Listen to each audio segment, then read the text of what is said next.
तो जय हिंद। स्वागत है आप सबका एक बार फिर से हमारे यूट्यूब चैनल पर। तो आप सभी लोग जुड़ चुके हैं, बहुत बहुत शुक्रिया, धन्यवाद, आप सबका आभार। एक बार फिर से आज आपको उसी सीरीज़ को आगे बढ़ाते हुए करंट अफेयर वाली सीरीज़, आप सभी लोग एक बार फिर से लाइव आ चुके हैं। तो देखिए, आज के कुछ करंट के क्वेश्चन होंगे, करंट अफेयर के प्रश्न होंगे, ठीक है। तो आप लोग अपने दोस्तों तक ज़रूर शेयर करिएगा, ठीक है। और साथ ही साथ यदि आपको ये कंटेंट अच्छे लगते हैं तो कमेंट बॉक्स में कमेंट ज़रूर करिएगा। हाँ, जो भी साथी नए इस चैनल पर जुड़े हैं वो लोग इस चैनल को सब्सक्राइब कर लेंगे, जिससे कि उनको आगे का नोटिफिकेशन में मिल जाया करेगा। बेल आइकन को भी जो है एक बार प्रेस कर देंगे आप, आगे का नोटिफिकेशन आप सबको मिल जाएगा, जिससे जब भी क्लास शुरू होगी। तो चलिए, आपके स्क्रीन के ऊपर एक ये जो दिख रही ट्रेन है, ये चमचमाती हुई जो रेड कलर की ट्रेन नज़र आ रही है, आज इसी से प्रश्न है। ये जो ट्रेन है दुनिया की पहली ट्रेन है। ये दुनिया की कैसी पहली ट्रेन है जो हाइड्रोजन से चलने वाली। दुनिया की पहली ट्रेन जो किससे चल रही, ईंधन के रूप में इस्तेमाल हो रहा है इस ट्रेन में हाइड्रोजन। और आप सबको पता होना चाहिए कि जो हाइड्रोजन है वो इको फ्रेंडली है एटमॉस्फेयर, पर्यावरण के लिए, ठीक है ना। तो पर्यावरण की दृष्टि से ये बहुत ही बढ़िया है हाइड्रोजन ईंधन के रूप में। तो देखिए, जो ये ट्रेन है और इस ट्रेन की शुरुआत हुई है जर्मनी में। तो ये प्रश्न आपकी स्क्रीन के ऊपर दिख रहा होगा। क्वेश्चन को थोड़ा सा छोटा कर देते हैं जिससे आप सबको बहुत अच्छे से क्लियर हो जाए जी। बहुत ही बढ़िया। देखिए क्वेश्चन यहाँ कि जर्मनी के, आप देख रहे होंगे, एक सेकंड, ये जो जर्मनी का जी, ये जर्मनी के फ्रैंकफर्ट में हाइड्रोजन ईंधन से चलने वाली ट्रेन की शुरुआत की गई है। सबसे बड़ी बात, ये आपके लिए जर्मनी है। यह दुनिया का पहला देश बन गया है। कौन? जर्मनी। जर्मनी ने 2018 में क्षेत्रीय लाइनों पर हाइड्रोजन से चलित ट्रेनों का सफल परीक्षण किया। परीक्षण सफल होने के बाद जर्मनी सरकार ने 27 ट्रेनों का संचालन किए जाने का निर्णय लिया। इन ट्रेनों को इन ट्रेनों को क्या बोलते हैं? हाइड्रेल भी कहा जाता है। इनमें ईंधन के तौर पर हाइड्रोजन का इस्तेमाल होता है, ठीक है ना। आगे देखेंगे, हाइड्रोजन ट्रेनों से कार्बन डाइऑक्साइड, नाइट्रोजन ऑक्साइड या पार्टिकुलेट मैटर जैसी नुकसानदायक गैसों का उत्सर्जन नहीं होता है। इसीलिए इस ट्रेन का शुभारंभ किया गया है। कहाँ? जर्मनी में। तो जर्मनी दुनिया का पहला देश बन गया है। कैसा? हाइड्रोजन ट्रेन चलाने वाला। तो उम्मीद करते हैं ये प्रश्न अच्छा लगा होगा। अगले क्वेश्चन पर चलते हैं और अगला क्वेश्चन आपकी स्क्रीन के ऊपर रखते हैं। देखिए, अगला क्वेश्चन है आप सबके लिए।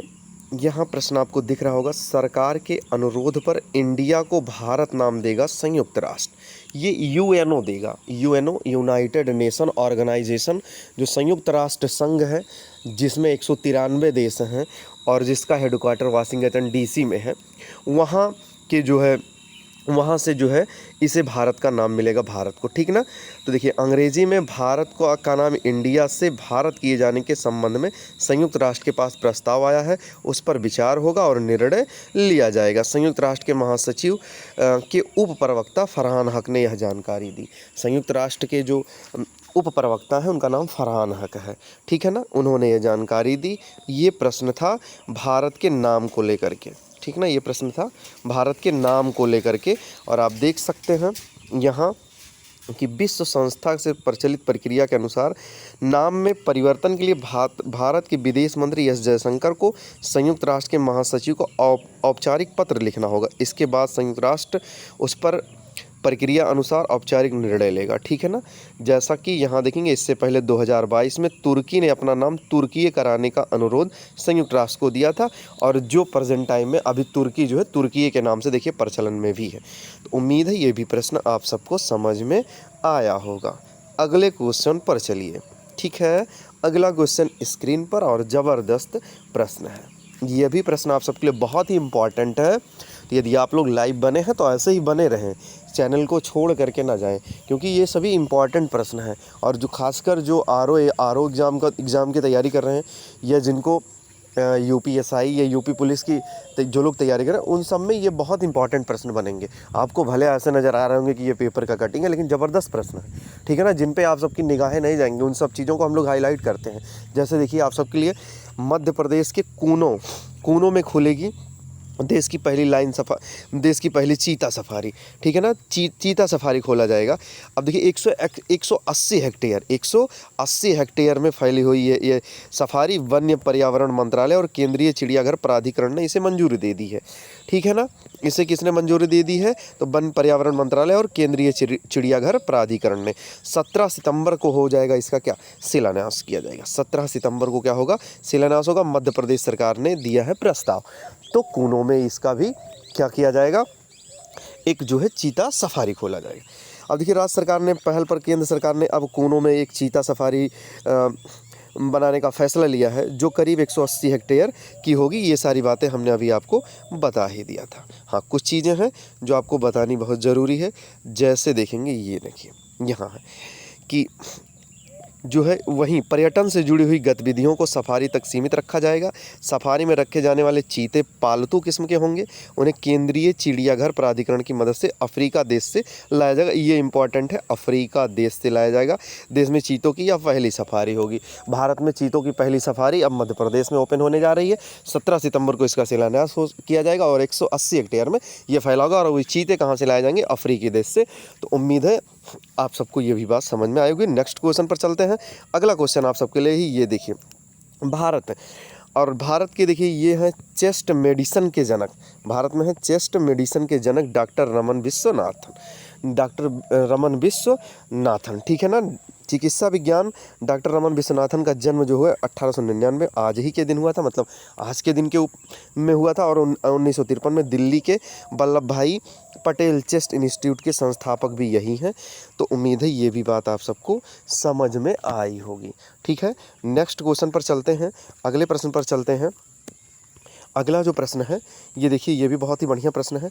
मानवाधिकार संस्थाओं के सम्मेलन का उद्घाटन करेंगी राष्ट्रपति द्रौपदी मुर्मू, ठीक है ना। मानवाधिकार संस्थाओं के सम्मेलन का उद्घाटन करेंगी राष्ट्रपति द्रौपदी मुर्मू जी, ठीक है ना। राष्ट्रपति द्रौपदी मुर्मू 20 सितंबर को एशिया प्रांत फोरम के राष्ट्रीय मानवाधिकार संस्थान के द्विवर्षीय सम्मेलन का उद्घाटन करेंगी, जो 20 सितंबर को दिल्ली के विज्ञान भवन में होगा, ठीक है ना। जो कहाँ होगा, ये दिल्ली के विज्ञान भवन में आयोजित किया जाएगा। और इसका उद्घाटन कौन करेंगी, इसका उद्घाटन करेंगी हमारे देश की जो है राष्ट्रपति, ठीक। और भी जानिए इससे जुड़ी हुई और भी चीज़ें हैं। 1300 से अधिक प्रतिनिधियों के भाग लेने की संभावना है। इस सम्मेलन में 23 देश और 5 पर्यवेक्षक देशों के NHRI के प्रमुख सदस्य और वरिष्ठ अधिकारी भाग लेंगे, ठीक है ना। इसमें भाग लेंगे। इस कार्यक्रम में 21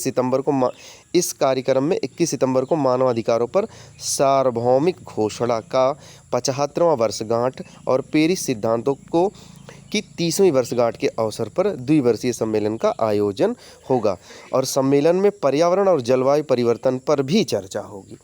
तो ये दिल्ली में होगा और 21 सितंबर से, ठीक है ना, जिसकी घोषणा भारत के राष्ट्रपति। अगले क्वेश्चन पर, अगला क्वेश्चन है देखिए, नौसेना का ये युद्धपोत है जो आपको सामने नजर आ रहा होगा, भारतीय तिरंगा भी। देखिए नौसेना का युद्धपोत INS सुमेधा सैन्य अभ्यास के लिए मिस्र पहुंच गया है, ठीक है ना। नौसेना का युद्ध अभ्यास INS सुमेधा ये सैन्य अभ्यास के लिए कहाँ पहुंच गया, मिस्र पहुंच गया है। भारतीय नौसेना का युद्धपोत INS सुमेधा ब्राइट स्टार 23 अभ्यास, ठीक है ना, ब्राइट स्टार 23 अभ्यास में भाग लेने के लिए मिस्र के बंदरगाह अलेक्जेंड्रिया पहुंच गया है, ठीक है ना। इसमें तीनों सेनाओं के सैन्य अभ्यास के संस्करण में 34 देश की सेना भाग लेगी। इंपॉर्टेंट बात है, 34 देशों की क्या होगी, सेना भाग लेगी। तो आप सबको ये भी क्लियर हो गया होगा, स्क्रीन पर दिख भी रहा होगा कि 34 देशों की सेनाएं भाग लेंगी। और भारत का क्या पहुंच गया, यहाँ सुमेधा पहुंच गया है। वेरी गुड, बहुत ही बढ़िया, शानदार। आप सब ऐसे ही लाइव बने रहें। नेक्स्ट क्वेश्चन पर चलते हैं। और ये भी इम्पॉर्टेंट प्रश्न है, इसलिए इम्पॉर्टेंट प्रश्न है क्योंकि आप देखेंगे ये आप सबके स्क्रीन पर दिख रहा होगा। जापान ने लॉन्च किया मून मिशन। जैसे ही भारत ने चंद्रयान 3 लॉन्च किया, अन्य देश भी, जो भी अन्य देश हैं वो लोग भी इसमें क्या है, जो है अपना अपना मिशन लॉन्च कर रहे हैं। आप सबको पता है कि जापान ने भी क्या कर दिया है, मून मिशन लॉन्च किया है। अब जापान के इस मून मिशन का नाम क्या है, आइए जानते हैं इसके बारे में। और देखिए ये आप देख रहे होंगे स्क्रीन के ऊपर, ये मून मून मिशन की उनकी जो है ये क्या है, रॉकेट है। जापान ने गुरुवार को पहला चंद्र मिशन शुरू करते हुए H2A वाहक रॉकेट 47 से इस मिशन के उपग्रह को लॉन्च किया। ठीक है ना। देखिए अब ये टोक्यो, जो भी जानकारी है टोक्यो, क्योंकि जापान की राजधानी क्या है, टोक्यो। यहाँ देखिए टोक्यो राइटर वहाँ से मिला है। जापान एक्सप्लोरेशन एजेंसी जिसका नाम जाक्सा ने गुरुवार को H2A रॉकेट की मदद से लैंडर स्लिम मतलब मून स्नाइपर और X ray imaging and spectroscopy mission को लॉन्च किया है। देखिए स्लिम में रोवर नहीं है, स्लिम में क्या है, रोवर नहीं है, जबकि भारत के चंद्रयान 3 में क्या था, रोवर था। अब देखिए यहाँ भी जास्का ने slim smart lander for investigation moon को लॉन्च किया है। और देखिए यहाँ स्लिम जो है जापानी भाषा में मून स्पाइनर को भेजने का मकसद चंद्रमा की सतह पर जहाँ चाहे वहाँ सॉफ्ट लैंडिंग तकनीकी हासिल करना है। तो सब मिलाकर के आप ये जानिए कि अब जो है कौन जो है इसका क्या नाम है, स्लिम नाम है, इसमें रोवर नहीं है। और कौन ये मिशन लॉन्च किया है, तो इस मिशन को लॉन्च किया है आपके मतलब हम जो है कौन से देश ने, जापान ने जी। नेक्स्ट क्वेश्चन पर चलते हैं। अगला क्वेश्चन देखिए, अभी कल ही हम लोग पढ़े थे इस क्वेश्चन को। अगले क्वेश्चन पर देख लीजिए। यहाँ जो प्रश्न है ये है, अमेरिका ने यूक्रेन को $1 अरब की नई आर्थिक सहायता की घोषणा की है। अमेरिका ने क्या किया है, यूक्रेन को, अभी हम कल ही पढ़ रहे थे, हम लोगों ने पढ़ा था कि यूक्रेन को $1 अरब की क्या कर दी है, आर्थिक सहायता की घोषणा की है। तो क्यों पहुँचे अमेरिकी विदेश मंत्री एंटनी ब्लिंकन ने यूक्रेन के लिए $1 अरब की नई आर्थिक घोषणा की है। तो कल ही हम लोग पढ़ रहे थे इसमें, ठीक है ना। तो ये किया है अमेरिका ने, किसके लिए, यूक्रेन के लिए। ये भी आप सबको क्लियर हुआ होगा। नेक्स्ट क्वेश्चन पर चलते हैं। अगला क्वेश्चन, ये भी इम्पोर्टेंट प्रश्न है। ये प्रश्न है महारानी एलिजाबेथ द्वितीय। महारानी एलिजाबेथ द्वितीय की क्या है, प्रथम पुण्यतिथि पर सबसे मूल्यवान सिक्का जारी। महारानी की स्मृति में सिक्के को 16 महीने की कड़ी मेहनत से तैयार किया गया है। ब्रिटेन की पूर्व महारानी एलिजाबेथ द्वितीय की पुण्यतिथि के उपलक्ष्य में जारी किए गए हीरे और सोने के निर्मित अत्यंत मूल्यवान सिक्के। ये जो सिक्का है 16 महीने की कड़ी मेहनत के बाद तैयार। इसकी कीमत जो है $23 मिलियन यानी 191 करोड़ रुपए है। अब आप सोचिए, ये जो है इन सिक्कों की जो कीमत है वो $23 मिलियन है, यानी 191 करोड़ रुपए हैं। और सिक्के में 6426 हीरे और 24 कैरेट के 11 सोने के सिक्के का प्रयोग किया गया है महारानी एलिजाबेथ द्वितीय की क्या है, पुण्यतिथि पर। ठीक है, ये भी आप समझ, ब्रिटेन के सबसे लंबे समय तक की शासन करने वाली महारानी एलिजाबेथ द्वितीय ही हैं। 8 सितंबर को 96 ईयर की आयु में निधन हो गया था। सिक्का बनाने में भारत, सिंगापुर, जर्मनी, यूके और श्रीलंका के कौन आए थे, कारीगर आए थे। ठीक है ना, कौन आए थे भाई, यहाँ विशेषज्ञ और शामिल थे, कारीगर और विशेषज्ञ शामिल थे। एक सेकंड, ये लोग यहाँ पर क्या थे, शामिल थे। तो उम्मीद है ये भी प्रश्न आपको समझ में आया होगा। और देखिए यहाँ एक प्रश्न और हम लोगों के लिए बहुत इम्पॉर्टेंट है और गर्व की बात भी है। यहाँ देखिए, नेपाल के विदेश मंत्री ने कहा, भारत हमारा पड़ोसी है, यह सौभाग्य की बात है। भारत के वित्तीय सहायता से निर्मित हिमालय रिपब्लिक परिषद भवन के उद्घाटन में, देख रहे हैं, हिमालय किरण पब्लिक परिसर भवन के उद्घाटन के अवसर पर उन्होंने यह बात कही कि 3 करोड़ 74 लाख रुपए नेपाली की लागत वाली यह परियोजना नेपाल भारत विकास सहयोग के तहत कार्यान्वित है। सब मिलाकर के ये मदद किया है भारत ने, इसलिए वहाँ के जो पड़ोसी देश हैं, नेपाल पड़ोसी देश है, वहाँ के विदेश मंत्री ने यह बात भारत के लिए कही है। उम्मीद है ये सारी चीज़ें आप सबको क्लियर हो रही होंगी। नेक्स्ट क्वेश्चन पर चलते हैं, वो है मनोज मुकुंद नारवाड़े जी से। ठीक है ना, मनोज मुकुंद नारवाड़े जी, ये हैं हमारे देश के जनरल मनोज मुकुंद नारवाड़े जी, जो इस समय सेवानिवृत्त हो चुके हैं, अर्थात रिटायर हो चुके हैं। और इन्हें क्या बनाया गया है, इन्हें अमेरिका सलाहकार बोर्ड में शामिल किया गया है। ठीक है ना। भारत के सेवानिवृत्त सेना प्रमुख जनरल मनोज मुकुंद नारवाड़े भारत अमेरिका रणनीति एवं साझेदारी मंच के सलाहकार बोर्ड में शामिल हुए हैं और इन्हें इस बोर्ड में शामिल किया गया है। ये हमारे देश के क्या थे, जनरल थे, सेना प्रमुख थे। और इस बोर्ड में अमेरिका के स्पेशल ऑपरेशन कमांड के पूर्व कमांडर जनरल रिचर्ड क्लार्क भी हैं। नारवाड़े जी ने कहा है कि इस मंच से भारत और अमेरिका के संबंध को आगे बढ़ाया जाएगा। ठीक है ना। तो ये भी आपको क्लियर हो गया होगा कि अमेरिका सलाहकार बोर्ड में कौन, भारत अमेरिका सलाहकार बोर्ड में कौन शामिल हुए हैं, भारत के सेना प्रमुख जो सेवानिवृत्त हो चुके हैं, उनका नाम क्या है, मनोज मुकुंद नारवाड़े। नेक्स्ट क्वेश्चन पर है, यह बहुत ही शानदार तस्वीरें हैं और आप देख रहे होंगे स्क्रीन पर आपको दिख रही हैं। ये हमारी पृथ्वी है, यहाँ हमारा चंद्रमा है और इसका फ़ोटो लिया है किसने, ये तस्वीर किसने खींच कर भेजी है, इसकी तस्वीर भेजी है आदित्य ने। ठीक है ना। आदित्य ने ली सेल्फी, पृथ्वी और चंद्रमा की तस्वीर को भी भेजी है। तो ऐसा किसने किया है, आदित्य L1 ने। आप देख पा रहे होंगे कि सूर्य के अध्ययन के लिए निकले आदित्य ने सेल्फी खींचकर संदेश भेजा है। सूर्य पृथ्वी प्रणाली के L1 पॉइंट की यात्रा के दौरान आदित्य L1 ने ऐसा चित्र लिया है जिसमें पृथ्वी चंद्रमा एक साथ दिख रहे हैं। अभी आदित्य जिस कक्षा में है उससे पृथ्वी की अधिकतम दूरी 40.225 किलोमीटर और न्यूनतम दूरी 282 किलोमीटर है। ये जानकारी हमें मिली है इसरो से। ठीक है ना। ये जानकारी कहाँ से मिली है, इसरो से मिली है। आदित्य L1 पर लगे कैमरे ने 4 सितंबर को ये तस्वीर खींचा था। ये देखिए, ये पृथ्वी है और ये हमारा यहाँ जो गोल सा दिख रहा है ये चंद्रमा। तो अब नेक्स्ट क्वेश्चन पर चलिए। अगला क्वेश्चन है और ये भी कल क्वेश्चन हम लोग कर चुके हैं कि विश्व के सबसे ऊंचे रेशम मार्ग अल्ट्रा मैराथन में दौड़े 17 देशों के धावक। ये कहाँ है, ये है हमारा आपका कहाँ, सबसे ऊंचे स्थान लद्दाख में हो रहा।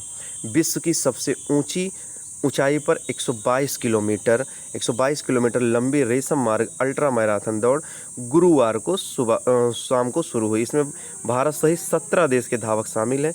ये सभी समुद्र तल से 17,618 फीट की ऊंचाई पर खरदुंग टाप को शुक्रवार तड़के पार करेंगे। ठीक है ना। और यहाँ पर देखिए, वह मैदानी क्षेत्र की तुलना में 50% वहाँ ऑक्सीजन कम होता है। तो 50% ऑक्सीजन वहाँ क्या होता है, कम होता है। और ये यहाँ पर रेस शुरू हो गई है। पिछली बार के जो विजेता थे, आप देखिए पिछली बार के विजेता कौन थे, पिछली बार के विजेता थे शब्बीर हुसैन। अल्ट्रा मैराथन 14 घंटे 57 सेकंड में पूरी की थी उन्होंने। ठीक है, 57 मिनट 57 सेकंड में उन्होंने इस दौड़ को पूरा किया था। तो ये दौड़ कहाँ शुरू हुई है, ये दौड़ शुरू हुई है लद्दाख में। ठीक है ना। कहाँ हुई है, लद्दाख में हुई है।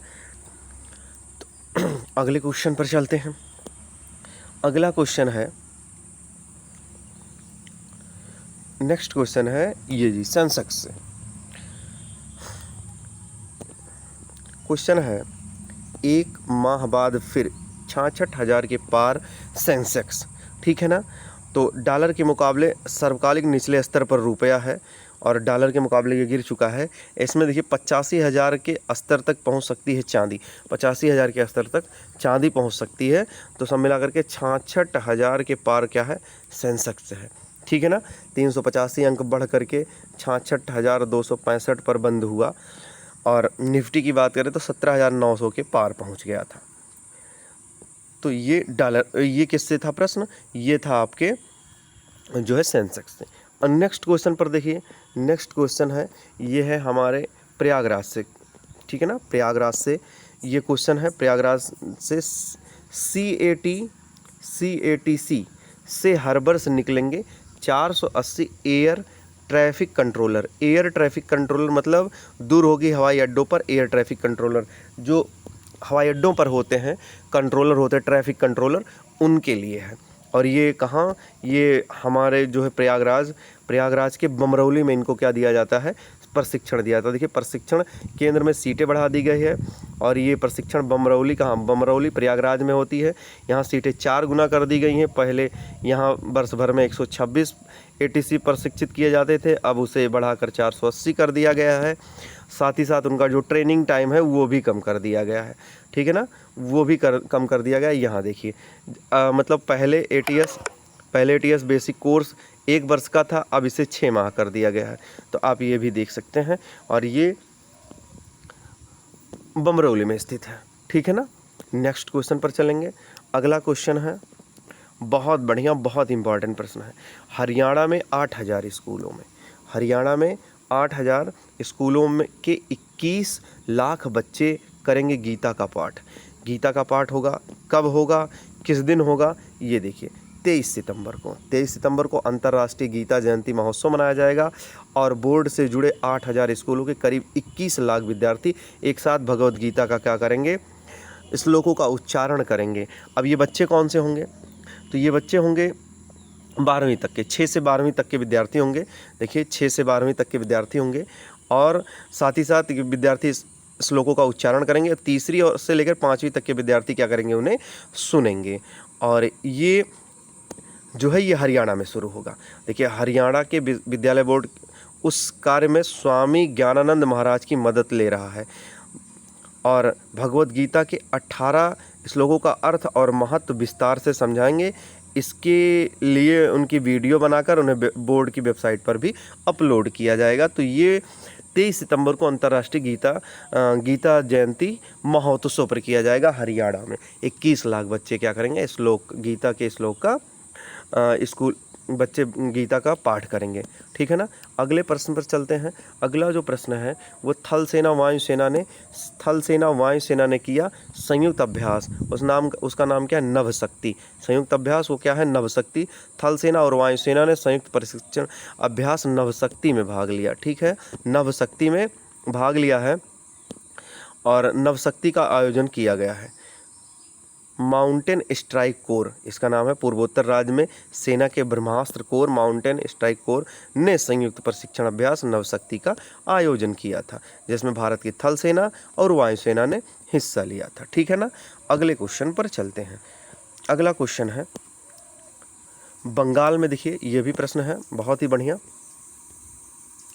बंगाल में मंत्री और विधायकों का वेतन 40,000 रुपये प्रति माह बढ़ गया, 40,000 रुपये प्रति माह।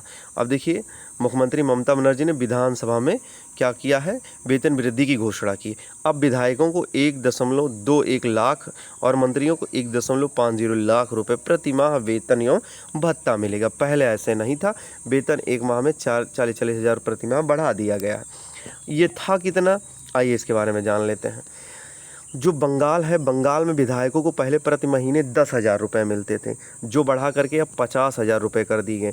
राज्य मंत्रियों को कितने मिलते थे, 10,900 रुपये मिलते थे, जो बढ़ा करके 50,900 कर दिए गए। कैबिनेट मंत्रियों को 11,000 रुपये मिलते थे, जो बढ़ा करके 51,000 कर दिए गए।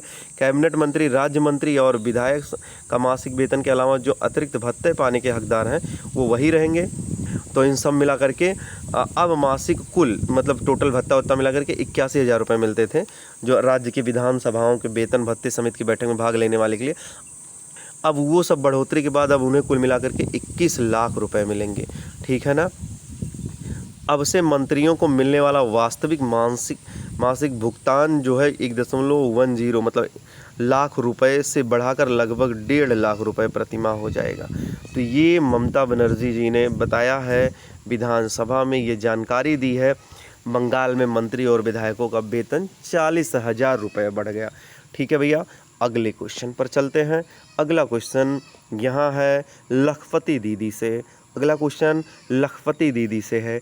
अब भाजपा के वोट बैंक को मजबूत करेगी कौन, लखपति दीदी। अब लखपति दीदी कौन है, तो दीनदयाल अंत्योदय योजना राष्ट्रीय ग्रामीण आजीविका मिशन के तहत की गई है, इसकी शुरुआत की गई है। इसमें क्या है, इसमें देश भर में 9 करोड़ से अधिक महिलाओं को स्वयं सहायता समूह, आप सबको पता होगा गांव में इसमें ये बहुत जो है शहर और गांव दोनों में बहुत तेज़ी के साथ चल रहा है। स्वयं सहायता समूह के से जोड़ा गया है। इसी बीच कृषि और गैर कृषि गतिविधियों को जोड़कर लखपति बनाने की योजना पर काम शुरू किया गया है। इसे लखपति दीदी का नाम दिया गया है। हाल ही में प्रधानमंत्री जी ने 15 अगस्त को पीएम मोदी ने लाल किले से इसकी घोषणा की थी कि देश में 2 करोड़ लखपति दीदी बनाई जाएंगी। तो इसमें सब मिला करके स्वयं सहायता समूह में महिलाएं अपना पैसा लगा करके जुड़ती हैं, अपने एक स्वयं सहायता समूह बनाती है, उसमें अध्यक्ष सचिव बनती हैं। फिर वो क्या करेंगी, बैंक में अपना पैसा जमा करेंगी, बैंक उन्हें लोन दे देगा, जैसे सिलाई और मतलब किसी कुटीर उद्योग के लिए। और जैसे ही उनको लोन मिल जाएगा तो उस पर ब्याज दर कम होगी, और जब ब्याज दर कम होगी तो मोदी जी ने इन्हीं का नाम क्या रखा है, तो उनके लिए आसानी होगा, तो मोदी जी ने उन्हीं का नाम रखा है लखपति दीदी। तो इसमें क्या है, इसमें सरकार कह रही कि यह भाजपा के वोट बैंक को क्या करेंगी, मजबूत करेंगे। कौन करेंगे, लखपति दीदी। मतलब जब वो सरकार की योजनाओं के बारे में गांव-गांव में बताएंगी, यही है इस प्रश्न का मतलब। लखपति दीदी उम्मीद करते हैं ये आप सबको समझ में आया होगा। अभी यह मिशन देश के कुल 742 ज़िलों में चल रहा है, आपको ये भी पता होना चाहिए 742 ज़िलों में चल रहा है। नेक्स्ट क्वेश्चन पर चलते हैं। नेक्स्ट क्वेश्चन है, ये है बांग्ला नववर्ष के दिन बंगाल दिवस मनाने का प्रस्ताव 20 में पास। 20 का मतलब होता है विधानसभा में पास। बंगाल विधानसभा में पोइगला वैसाखी यानी बांग्ला नववर्ष के दिन 14 या 15 अप्रैल को बंगाली कैलेंडर के प्रथम दिन राज्य की स्थापना दिवस मनाने का प्रस्ताव गुरुवार को बहुमत से पास हो गया है। ठीक है ना, बहुमत से पास हो गया है। तो सब मिला करके अब बंगाल दिवस क्या होगा, ये 14 या 15 अप्रैल को मनाया जाएगा। ठीक है ना, विधानसभा में पास कर लिया गया, क्योंकि यहाँ देखिए गुरु रविन्द्रनाथ टैगोर द्वारा लिखा गया है कि प्रसिद्ध गीत बंगलार माटी बंगलार जोल, बंगाल की मिट्टी बंगाल का जल, राष्ट्रीय गीत की तर्ज पर अब राजगीत भी होगा, मतलब ये राजगीत भी होगा और ये मनाया जाएगा बंगाल। ठीक ना, इसे विधानसभा में पास कर दिया गया है। अगले प्रश्न पर है, ये कश्मीर से प्रश्न है कि नए कश्मीर में लौटी खुशियाँ, गूंज रहा हाथी घोड़ा पालकी। मतलब जन्माष्टमी के दिन जो कश्मीर है वहाँ पर एक बार फिर से भगवान कृष्ण की भव्य शोभा यात्रा और मंदिरों में हुई भव्य सजावट। ये ऐसा बहुत दिनों के बाद हुआ, इसलिए ये पेपर की मेन हेडिंग बना हुआ है। उम्मीद करते हैं यह भी प्रश्न आपको समझ में आया होगा।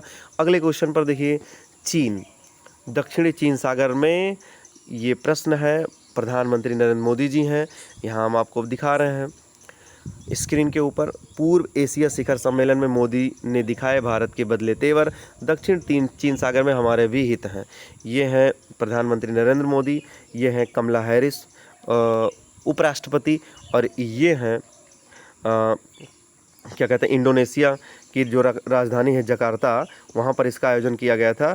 तो बाएं से हैं दक्षिण कोरिया के, ये कौन है, राष्ट्रपति यू सुक। ये हैं भारत के प्रधानमंत्री नरेंद्र मोदी जी, चीन के प्रधानमंत्री ली क्यांग, और ये हैं उपराष्ट्रपति कमला हैरिस जी।